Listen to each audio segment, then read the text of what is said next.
యాసంగిలోనూ కూడా యాసంగిలోనూ భారీగా సాగు ఇప్పటి వరకు 53.24 లక్షల ఎకరాలు సాధారణం కంటే 13% అధికం. సుమారు 50% సన్న రకాలే వేస్తున్నారన్నమాట తెలంగాణలోని. గత వానాకాలం సీజన్లో ధాన్యం దిగుబడితో దేశంలో అగ్రస్థానంలో నిలిచిన రాష్ట్రం మళ్ళీ అదే స్థాయిలో సత్తా చాటేందుకు సమాయత్తమవుతుంది. రాష్ట్రంలో ప్రస్తుతం యాసంగి సీజన్లో రికార్డు స్థాయిలో వరి సాగు అవుతుంది.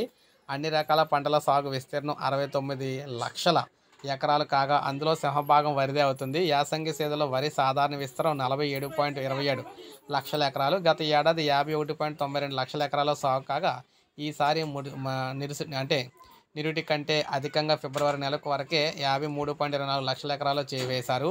మార్చి నెలాఖరు వరకు కూడా నాట్లకు అవకాశం ఉండటంతో సాగు విస్తీర్ణం మరింత పెరుగుతుందని భావిస్తున్నారు.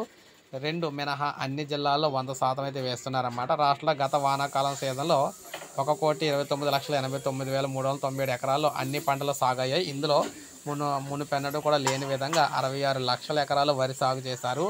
రాష్ట్రంలో నీటిపారుదల లభ్యత, విత్తనాలు అందుబాటులో ఉండటం, ఇతర సానుకూలతల వల్ల వరి సాగుపైనే రైతులైతే మొగ్గు చూపుతున్నారు.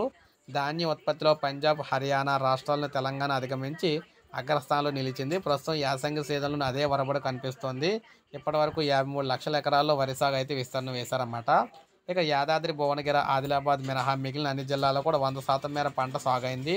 నల్గొండ జిల్లాలో 5.11 లక్షల ఎకరాలు, సూర్యాపేటలో 4.64 లక్షల ఎకరాలు, నిజామాబాద్లో 4.09 లక్షల ఎకరాలు, సిద్దిపేట జిల్లాలో 3.44 లక్షల ఎకరాలు వరి అయితే వేశారు.